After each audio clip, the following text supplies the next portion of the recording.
Uma saudação a todos que nos assistem por nossos canais, né? Um aplauso, sim. Graças, Valquíria. É isso aí.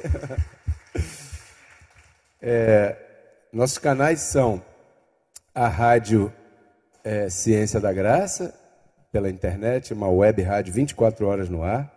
É o canal no YouTube, Ciência da Graça. Está lá, as palestras estão sendo bem assistidas, os louvores também. Agora está separado, está bem mais cômodo. E também eu agradeço em nome de todos nós pelo site graçapura.com.br, que também está entrando com programação agora ao vivo, né? Programação ao vivo teve essa semana, em bate-papo entre o André e o Roberto. Pela internet, os abençoados podem ouvir em qualquer... Eu creio que está gravado e será repetido aí, segundo eu entendo.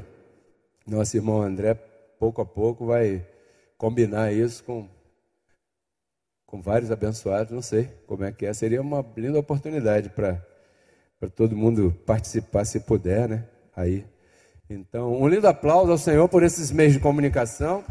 Mas, Wagner, eu recebi a tua confissão. Recebi. Confesso que alguma coisa vai acontecer aí, que nós vamos continuar lá naquele programa de rádio. Não sei se vai ser no mesmo horário, porque o horário de 11 horas da noite me chama muita atenção também. Muito bom. Segundo ele mesmo falou, é um horário para nós, assim, que a nossa palavra é mais de... fazer as pessoas pensarem e tal. E esse horário a pessoa está mais calma, né? Porque o calor do dia já passou. Bem, hoje nós temos um tema, como sempre, porque isso não é invenção minha. Se fosse invenção minha, não ia dar certo. Mas o Senhor nos mostra, vai mostrando assim, cada coisa tão tremenda, sabe? Você sabe o que eu ouvi ali hoje? Uma palavra que eu nunca tinha olhado dessa forma e sempre a gente repete. Diga para quem está do teu lado aí: eu não te conheço segundo a carne. Nós fomos levados a pensar em 2 Coríntios 5,16, né? Parece que é lá que está. Nós fomos levados a pensar nesse verso somente com um ângulo. Ou seja, quando eu digo que não te conheço segundo a carne, eu estou dizendo que os erros que porventura você possa cometer, né?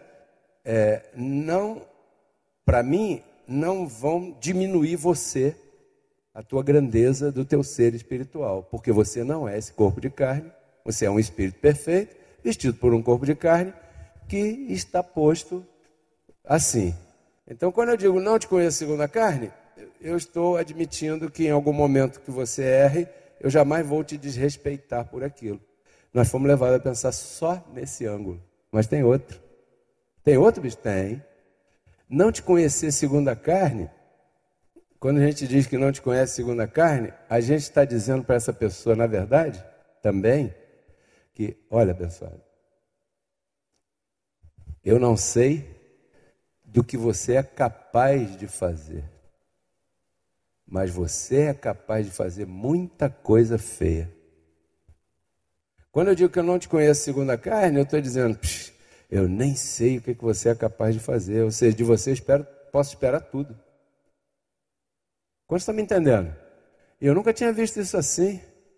Às vezes, você vê pessoas fazerem coisas e você diz, caramba, como é que pode a essa altura do campeonato isso ainda está acontecendo? Essa pessoa ainda está agindo, tomando essa decisão, agindo desse jeito. Sabe por quê? É que você não conhece ninguém segundo a carne. Você, na verdade, não sabe o que está ali. Na verdade, em carne aqui ninguém se conhece. Então, nós devemos ter o quê? Respeito e prudência uns com os outros. Quantos estão entendendo aí? É isso aí. E eu fiquei... Então, esses temas... Essas palavras que nessa etapa o Senhor tem nos mostrado, né, tem nos levado a outra glória. E quem me falou isso foi Dona Lourdes. Malu ali quietinha, aquele jeito dela, ali dentro tem um espírito numa velocidade tremenda, abençoado. Então hoje, nós vamos falar de um tema que está aqui. Um lindo aplauso ao Roberto, ao André aí por essa arte. Diz, as ciladas do diabo. Mas bicho, espera aí, nós não estamos em graça? Estamos. E como é que agora vamos falar do diabo, que tem cilada, que não sei o quê? Então eu confesso transmitir nesse momento as palavras dadas pelo Espírito, confesso a mente de Cristo ativada. Diga comigo, eu confesso a mente de Cristo na minha vida. Pai.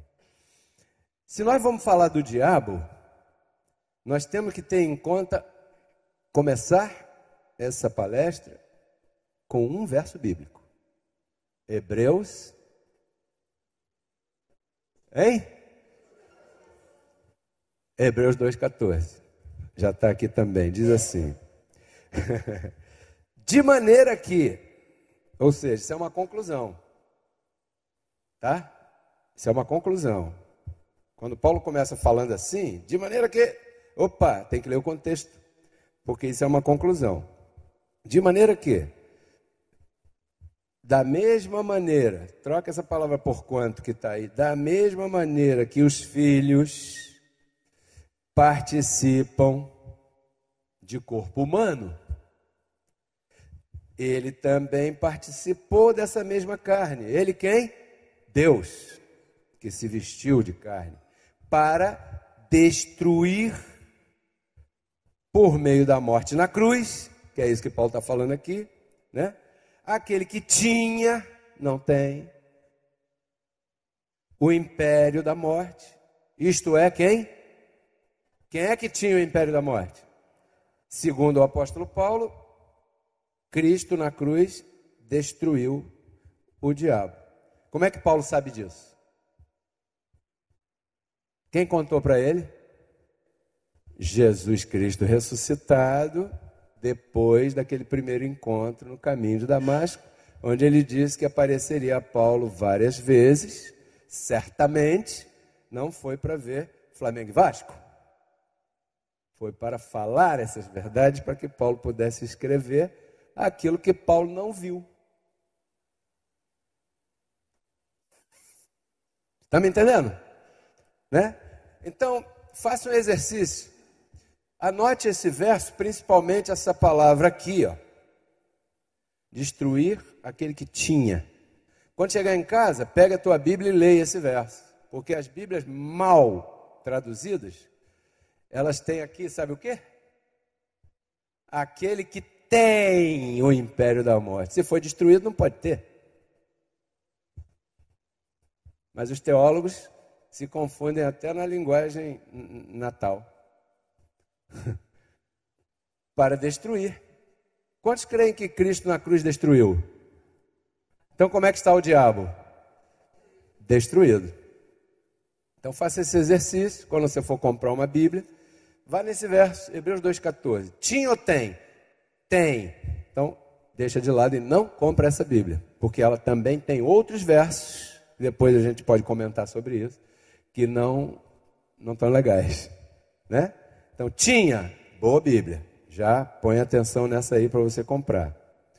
Então, abençoado, para um crente em graça, o diabo está morto. Você recebe?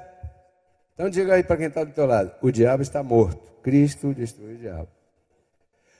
Porque eu comecei dizendo aqui, olha, se nós vamos falar de diabo, porque o tema chama-se as ciladas do diabo. Se nós vamos falar disso, temos que ter em conta um verso bíblico. Um verso, tá? E o verso é Hebreus 2,14. Cristo na cruz destruiu o diabo. Ponto. O diabo está morto. Agora nós vamos entrar no outro passo. Mas, bispo, tem versos bíblicos que mostram que o diabo está vivo. Ou fazem você entender, através daquele versículo, que o diabo está vivo. Como é que lá na tua igreja diz que o diabo está morto? E esse verso aqui, como é que você me explica isso? E esse outro verso? E esse outro? E não sei o quê? E tal. Então, Aí eu vou situar você. Em qual verso bíblico você deve se basear? Hebreus 2,14. Por quê? Porque foi Paulo que escreveu. Porque Pedro diz, 5,18 parece, ele diz que o diabo anda ao vosso redor, faz de conta que isso aqui é você. E o diabo está assim, rugindo como leão. Meu leão está meio fraco porque eu não almocei. Buscando a quem possa tragar. Não é isso que dizem? Está escrito aonde? Uma das cartas de Pedro 5,18. Está vendo, bicho? O diabo está rondando aí buscando quem possa tragar. Cristo apareceu depois de ressuscitado para quem iluminar nossos olhos? Pedro ou Paulo? Paulo, não Pedro. Só Paulo. Agora, Pedro foi astuto. Porque Cristo apareceu a Paulo. Isso ali. Pedro diz em um dado momento lá, que ele também foi chamado a pregar graça. Está escrito na Bíblia. Mas não foi. Ele pode dizer o que ele quiser. Mas, se o apóstolo que foi o perito arquiteto da graça disse Hebreus 2,14, isso é base do cristianismo.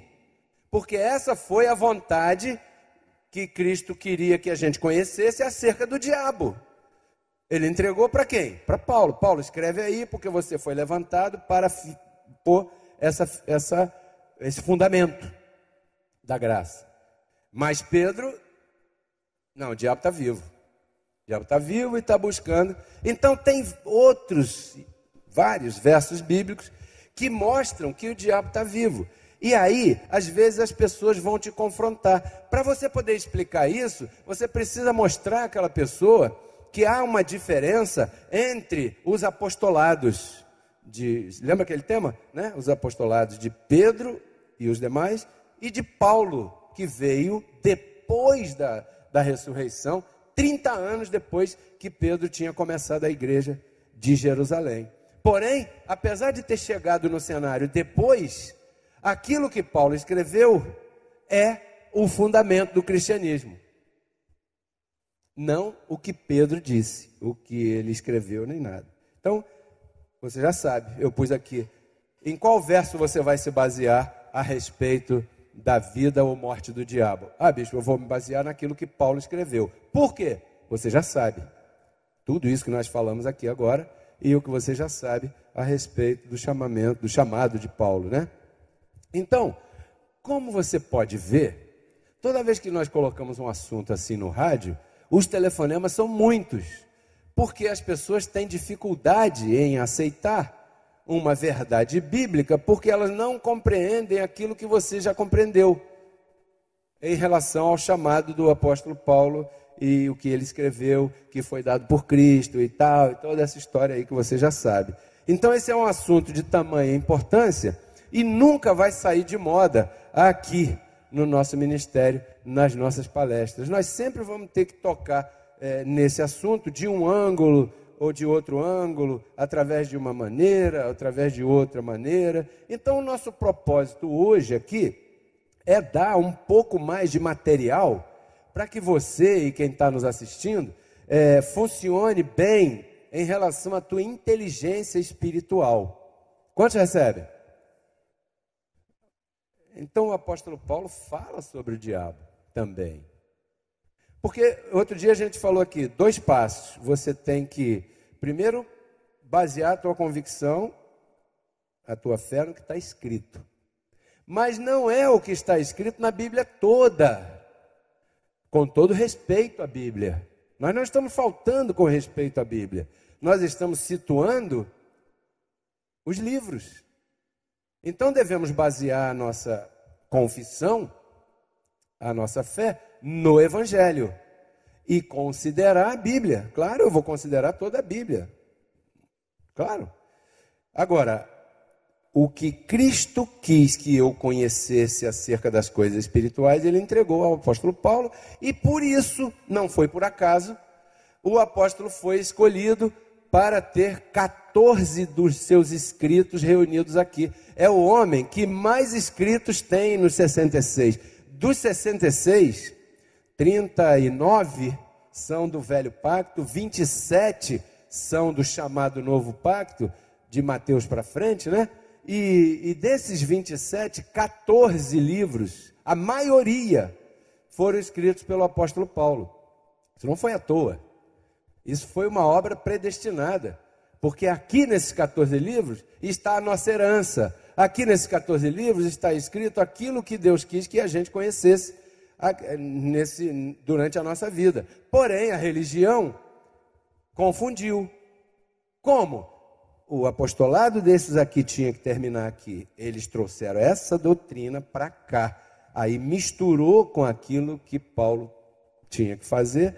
Tanto é que quando Paulo apareceu no cenário, a igreja de Jerusalém, a chamada igreja primitiva de Pedro, Tiago e João, já tinha, só na primeira pregação, foram não sei quantos mil membros que se amedrontaram com a pregação de... Porque a pregação de Pedro é igual à pregação do sistema religioso. O pastor chega lá, prega, dá um estudo, e no final ele te chama para aceitar Jesus. Quantos já participaram do sistema religioso, né? E aí ele faz o apelo, o chamado apelo. Aí começa aquele apelo, aquele negócio, e ele começa que ninguém levantou a mão, ele vê que ninguém foi lá na frente, tem que ir lá na frente alguém. Senão as pessoas vão pensar que aquele pastor está em pecado, porque ele prega e ninguém se converte. Aí ele começa, poxa, não foi ninguém, então ele começa a ameaçar um pouco mais, ameaçar e ameaçar, ameaçar. Da onde é baseado isso? Na pregação de Pedro lá atrás, quando ele disse que a culpa sobre a morte de Jesus era dos fiéis, culpa de vocês. Então eles se desesperaram, depois você lê o livro de Atos, você vai ver, e disseram, Pedro, então o que é que nós fazemos? Arrependei-vos dos vossos pecados. Mas Pedro, aí se tivesse você lá, faz de conta que você vai lá naquela multidão, e Pedro pregou e colocou, a culpa é tua, Valquídia, Cristo morreu porque você estava em pecado e Cristo morreu por você, todo mundo. Aí você está em graça, estivesse lá, né, já com esse conhecimento, mas Pedro, Cristo na cruz, ele cumpriu o que o profeta disse, ele perdoou os meus pecados e disse que não, a partir daí não se lembraria mais deles. Por isso é que Paulo escreveu em Hebreus 9:26 que Cristo se entregou uma vez só por todas para tirar o pecado do mundo, cumprindo assim a profecia lá atrás que dizia que de Zacarias 3:9 que em um dia tirarei o pecado da terra. Entendeu, Pedro? E agora você está dizendo que nós estamos em pecado e temos que nos arrepender, Pedro? Mas não tinha ninguém de nós lá, né? Então aquele povo começou por temor, por medo, susto. Eu vou entrar nessa igreja aí, porque aqui o pastor vai me libertar. E é assim que está o sistema religioso até hoje. Não é assim? É assim, da mesma forma, você está em pecado, tem que vir aqui, levantar a mão, vir aqui ajoelhar na minha frente, eu vou orar por você, vou pôr a mão na sua cabeça, ou de longe, ou assim, eu vou orar por você, vou te libertar, você aceitou Jesus como teu único, suficiente Salvador, agora você vai para a classe de novos, né?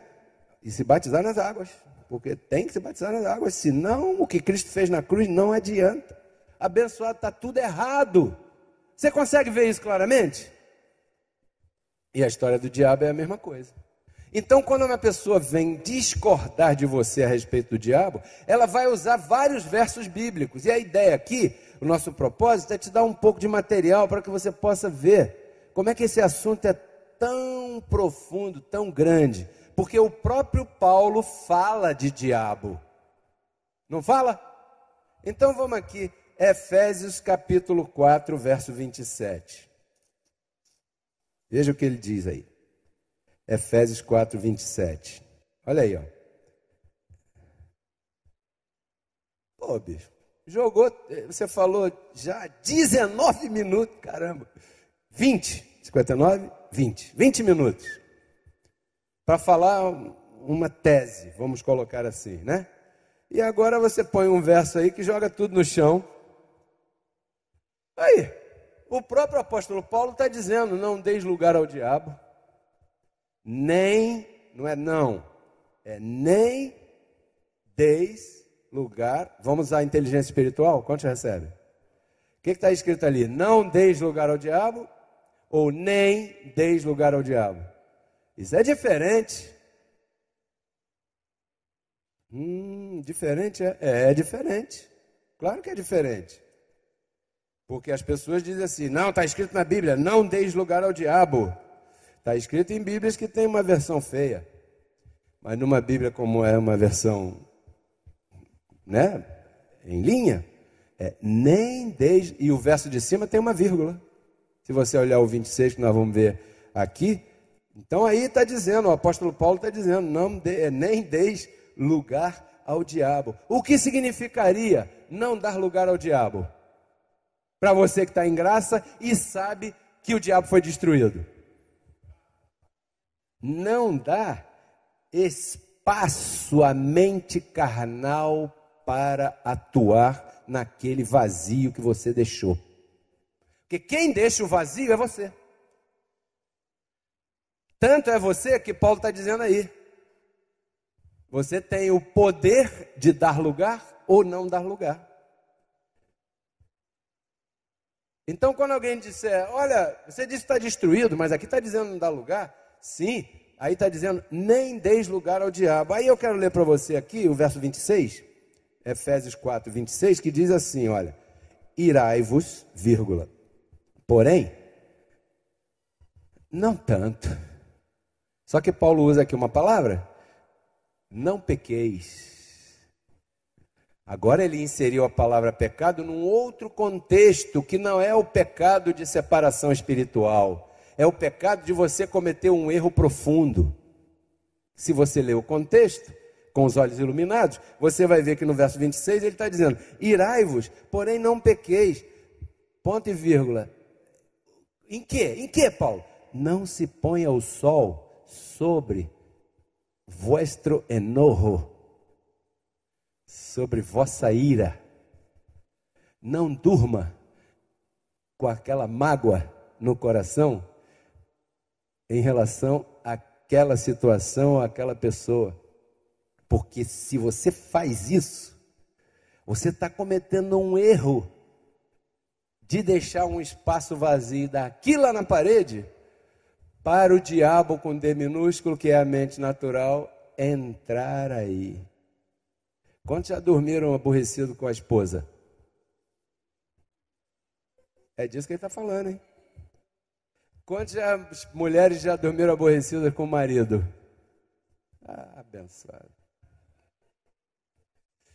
Isso é tão forte, tão profundo, porque está zangado pra caramba, brigou pra caramba, está zangado mesmo, não tem boa noite, não tem beijinho, não tem nada. Nada. Vira um para um lado, fica lá na ponta da cama, e outro na outra ponta, quase caindo, virado para a parede, porque está deixando o sol se pôr, está deixando dormir uma noite com uma mágoa no coração, com uma tristeza no coração, com um revés, com uma situação assim. Sabe o que pode acontecer aí?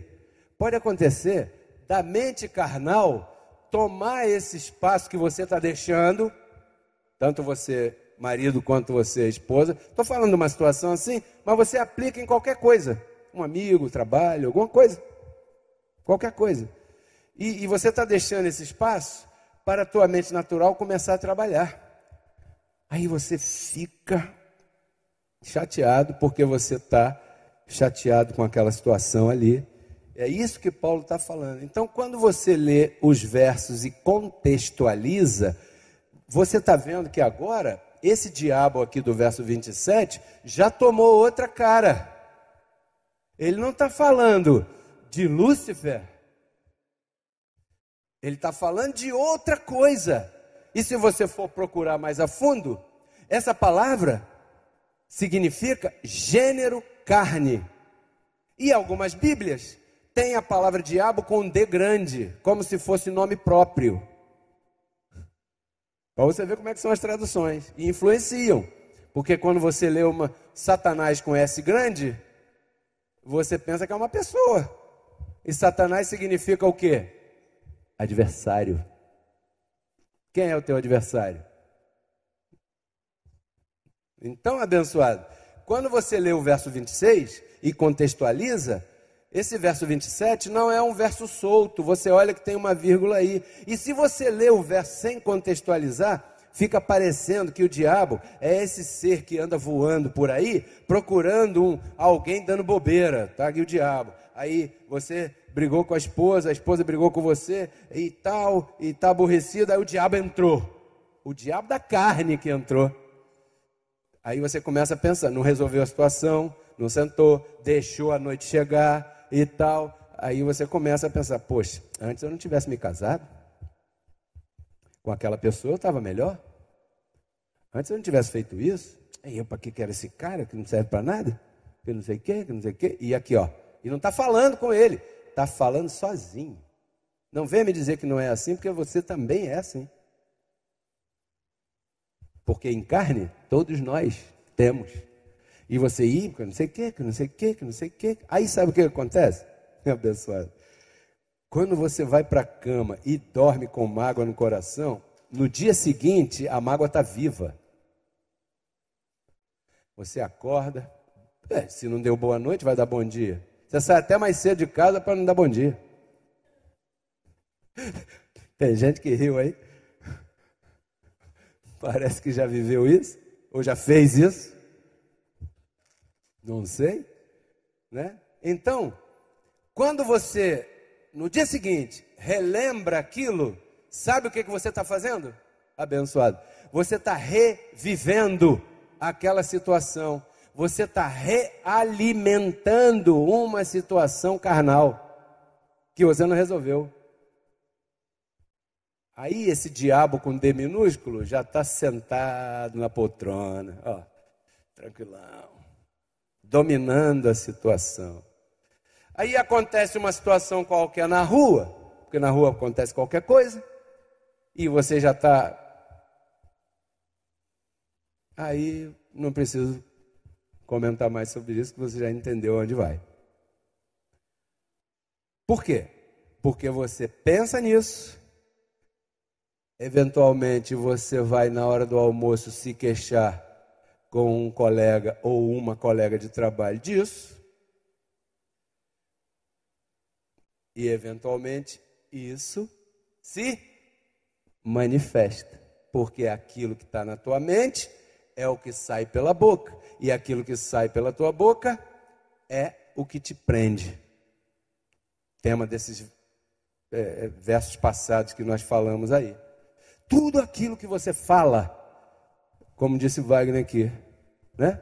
E nós estamos dizendo esses dias todos, tudo aquilo que você fala se manifesta na tua vida. Você já se reparou isso na tua própria vida? Então, se você passa uma situação assim, e não trata o assunto, e começa a conviver com isso, e quando chegou em casa de noite, ou ela ou ele, não quero jantar, não quero comer, não quero nada, não quero... Acabou o horário de trabalho, você em vez de ir para casa, senta lá na mesa, fica batendo papo com os colegas, não vai para casa, né? Por quê? Porque tem uma situação lá que não quer enfrentar. Esse diabo que Paulo está falando, se você ler esses versos para cima e para baixo aí, ele está falando disso, de situações que podemos presenciar e vivenciar em nossa vida. E o Evangelho da Graça, ele está aqui para uma praticidade da nossa vida. Nós não somos como a religião que está aí, eu vou explodir aqui com dinamite no corpo, porque eu vou para o paraíso com 7 virgens, como os muçulmanos radicais fazem aí, né? E creem. Não, abençoado, o Evangelho é para você viver aqui, o Evangelho é uma educação na tua vida, porque o Evangelho é salvação diária. Então, para que o diabo da tua carne não se levante, não durma magoado comigo. Senão amanhã você deixa de congregar e perde. Não durma magoado, não deixe uma noite, sabe? Não, eu comecei dizendo, não carregue peso morto, não vale a pena. E às vezes você pinta um demônio que não existe. Só porque você deu esse espaço para a tua mente natural agir. Quantos estão me entendendo? Então, dar lugar ao diabo significa, né? Não dar lugar ao diabo significa não deixar a mente carnal ocupar esse espaço. Agora eu vou ler os 2 versos juntos, você vai ver a cor que fica. Olha, irai-vos, porém não pequeis, que não se ponha o sol sobre a vossa ira, e nem deis lugar ao diabo.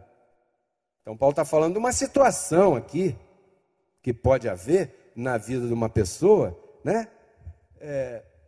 E como você sabe, vamos a Jó capítulo 3, verso 25. Como você sabe, aquilo que sai da tua boca se materializa na tua vida, mais dia, menos dia. Quantos conhecem a história de Jó? Um pouco assim, né? Um pouco, né? Assim. Jó, olha, perdeu os filhos, morreram, verdade? Morreu o filho. O gado, a plantação, tudo, a criação que Jó tinha, foi ferido de morte, perdeu tudo. As riquezas que tinha, os bens que tinham, tudo que ele tinha morreu. Tudo morreu. Tudo. Acabou. E foi tocado no seu corpo físico e diz que chagas, coceira, né? Que parece que ele se coçava de qualquer jeito, coisas na pele lá, tudo. O que ele disse no capítulo 3, verso 25? O que eu mais temia me aconteceu. O que eu mais tinha medo me aconteceu. Onde é que reside o medo em você? Na mente carnal. Já sentiu medo? Quantos já sentiram medo de perder o emprego? Quantos já sentiram medo de perder o casamento? De perder a saúde? De perder o salário? De perder qualquer coisa? Você tem que controlar isso. Você tem que dirigir essa mente, porque a tua mente é um campo de briga, mas os medos vêm, porque as situações carnais levam para isso. Elas estão preparadas diabolicamente. Lembre-se que o diabo foi o rei, desde Adão até a cruz. A Adão foi entregue dominar, e ele dominou. Você sabe quem foi Adão, né? E ele dominou até que veio o valente, que venceu o valente na própria casa que o valente vestia. Isso é outro assunto para a gente falar outro dia. Jesus teve que se fazer em corpo humano para destruir as obras que alguém com um corpo humano havia feito. Então ele pagou esse preço. Tá bom, pagou, acabou, tirou. Mas, abençoado, ele foi destruído na cruz, mas a carne, ela existe aí, ela está aí. E isso tudo está preparado contra você. Se você não se armar do escudo da fé, parabéns ao Roberto, né? E ao André, pelo escudo da foto do início, da arte do início. Se você não se armar do escudo da fé, esse medo, seja qual for, de ficar doente, porque meu parente ficou doente, meu avô ficou doente, meu bisavô ficou doente, meu tataravô ficou doente, eu também vou ficar doente. Qualquer coisa que eu sinto, será que é aquilo que está me chegando, eu já estou com certa idade, que não sei o quê. Esse medo te pega. Se você não se cuidar e der lugar a esse diabo vai te engolir. E você está aqui para estar protegido com o escudo que a palavra, esse é o propósito, que essa palavra salva. Então, o Jó diz que o que ele mais temia, isso aconteceu. Por quê? Porque aquilo que você teme começa a tomar lugar na tua mente e você começa a falar. E quando você começa a falar, pronto. Porque você é um ser poderoso. Você tem poder de com tua boca dar vida àquilo que ainda não é. Ainda não é, mas você começa a falar. Daqui a pouco aquilo, você está vendo aquilo. Daqui a pouco aquilo chega, daqui a pouco você está vivendo a situação. Você já passou por isso em várias situações e agora você está se lembrando. Já era eu dando vida com minha boca à situação aquela que eu vivi na minha vida. Realmente eu tal. Então, abençoado, essa palavra, o que eu mais temia, isso me aconteceu, é o medo que pode se apoderar da tua mente. A minha esposa, esses dias, mandou para mim um post aqui que eu vou ler para você, se o telefone deixar. Eu vou ler para você aqui rapidinho, que diz assim, ó, quer ver? Ela pôs aqui olha, que tuas decisões sejam um reflexo de tuas esperanças e não dos teus medos. Caramba, isso aí foi tremendo. Quem falou isso foi Nelson Mandela. Foi Nelson Mandela, será que ele era Crescendo em Graça?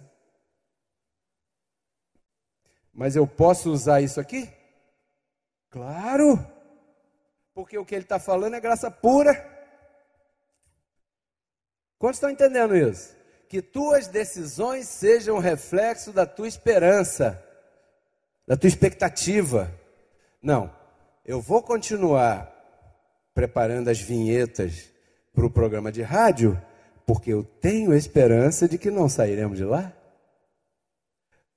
Ou eu vou deletar tudo que foi feito até hoje e jogar fora, porque vamos sair da rádio, né? Caramba. Não. As minhas decisões têm que ser um reflexo das minhas esperanças e não do meu medo. É isso aí. O Jó, ele começou a falar, a trazer à existência aquilo que estava residindo em sua mente natural como medo. E muitos de nós, muitas vezes, fazemos a mesma coisa sem sentir. O que está acontecendo aqui hoje é que eu estou sendo usado por Deus para te lembrar de que você é que dirige essa coisa toda. Acontece que você até hoje, pela religião, se considerou um ser muito pequenininho. E você não é um ser pequenininho. Você é alguém que Deus predestinou para viver uma vida de mais que vencedor. Reinar em vida. Reinar em vida não é decidir conforme o medo. Reinar em vida é outra coisa. Por isso é que você lê biografias. Eu leio muito. Tem muita gente aqui que lê muito. E você vê, caramba, a biografia desse sujeito é espetacular. Veja a posição, veja o que ele... Porque são pessoas predestinadas aí. Eu não entro nessa questão se conhecer o evangelho ou não. Porque, abençoado, nós temos o privilégio de estarmos reunidos aqui toda semana para ouvir uma palavra que nos dá novidade de vida. Porque depois que a gente sair da carne, acabou o problema. Todo problema está ligado à carne. Depois que você sair da carne, acabou o problema. Por isso é que quando ele mostrava para você esse plano lá atrás, Paulo diz a Timóteo que antes da fundação do mundo nós fomos entregues a essa forma de doutrina. Por isso é que a gente cantava e se regozijava. Por quê? Porque não tinha carne, não tinha impedimento. Então qual é o chamado agora depois da cruz? É voltar àquele estado de consciência que nós tínhamos lá atrás, aonde não tínhamos um inimigo posto, que não nos impedia de nada. Agora nós temos um inimigo posto, mas nós sabemos que ele é a mentira. A verdade é o Espírito que está em nós, dirigido por essa palavra. Porque se não for assim, abençoado, vamos embora para casa, vamos pular carnaval, vamos sair na escola de samba e acabou. As pessoas estão aí, do nada. Lá, lá, Aí você olha, eu não tenho nada contra isso. Você já percebeu em outros dias aqui. Você está cantando por quê? É a folia de Momo. Quem tinha que estar lá era a gente. Nós sim temos motivo para estar felizes. Mas o abençoado pediu licença aos medos durante 4 dias. E na quarta-feira ele volta de novo. É ou não é isso? É claro.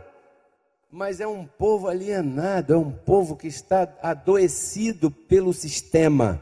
Existe um sistema que controla, e é o sistema carne, que controla a política, a religião, a educação, as festividades, tudo isso aí. Nada contra você desfrutar de qualquer coisa que você queira.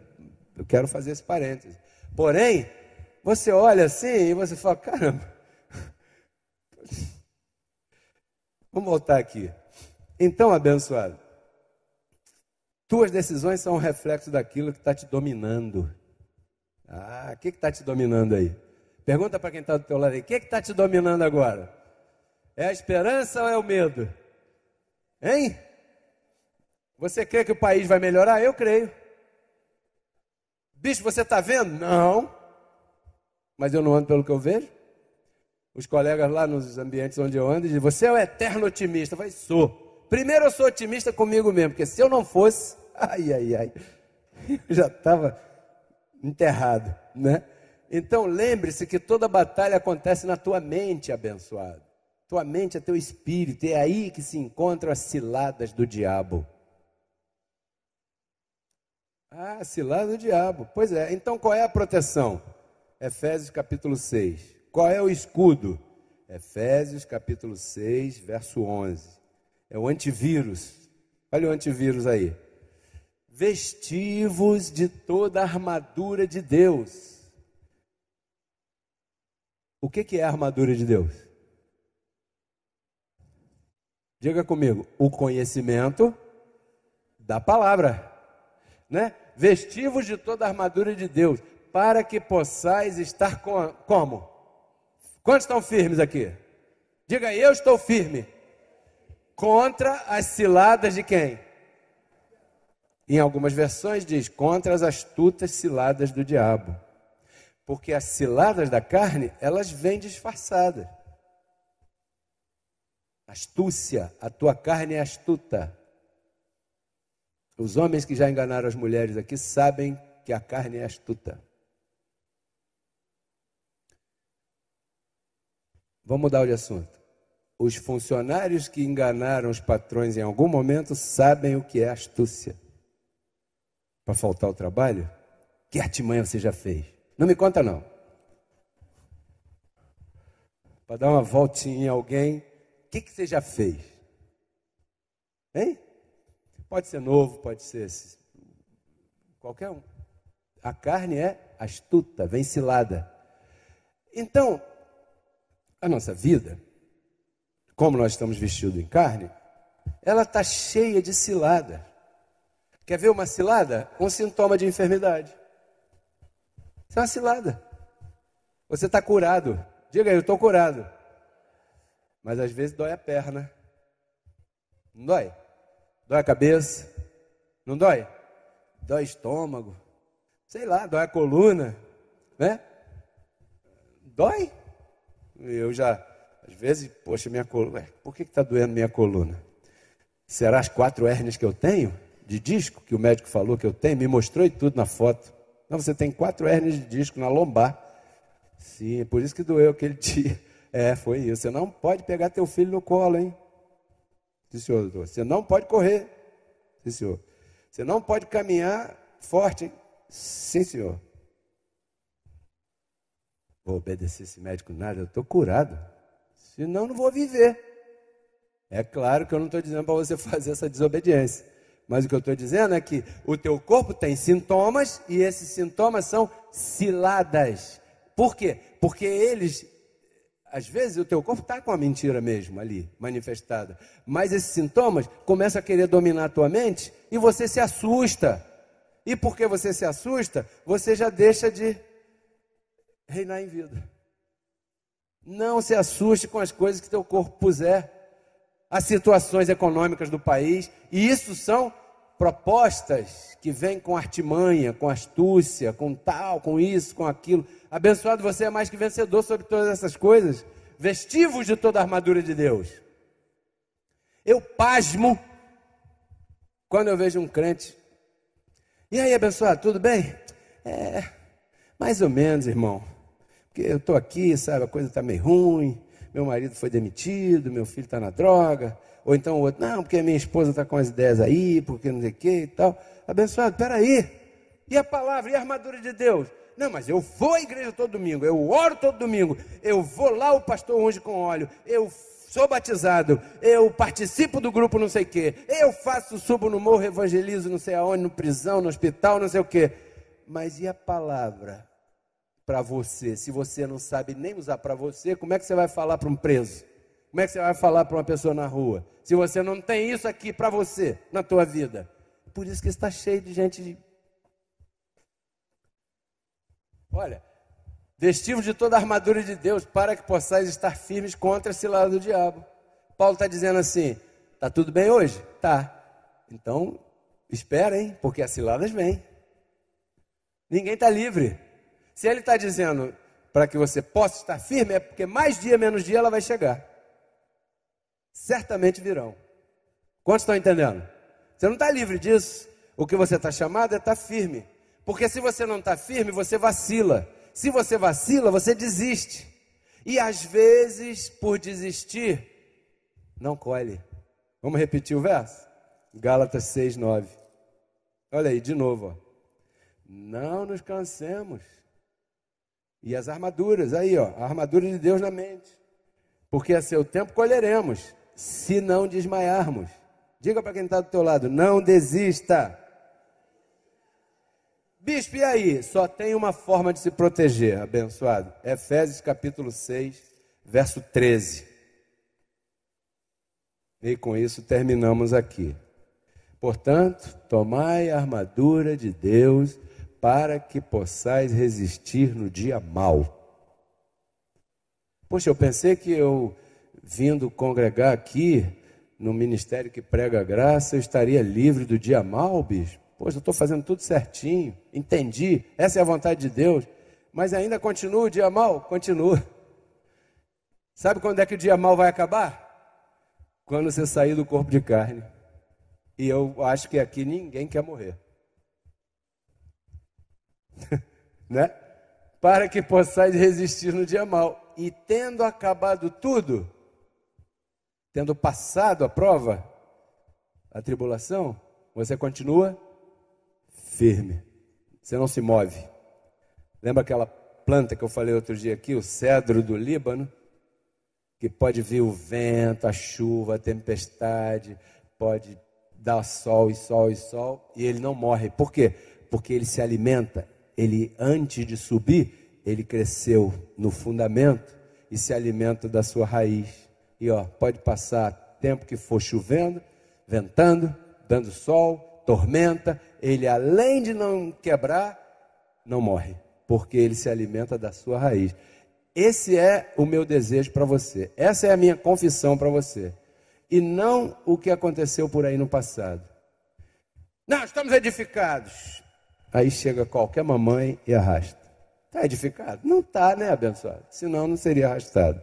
Eu recebo que você não é arrastado com essas ciladas do diabo, com D minúsculo. Diga para quem está do teu lado aí, eu declaro que você está protegido. Então, aqui nós terminamos a nossa palestra hoje, até a nossa próxima reunião. E eu sigo confessando que esse é o melhor ano das nossas vidas. Fique atento à rádio, porque tudo pode mudar a qualquer momento. Ou aos nossos meios de comunicação, que você já sabe. Tá bom, abençoado? Eu declaro melhor feriado para você. Você desfrute de tudo com limpa consciência, com liberdade em primeiro lugar, porque aqui é proibido proibir. Amém? Digam glória a Deus aí.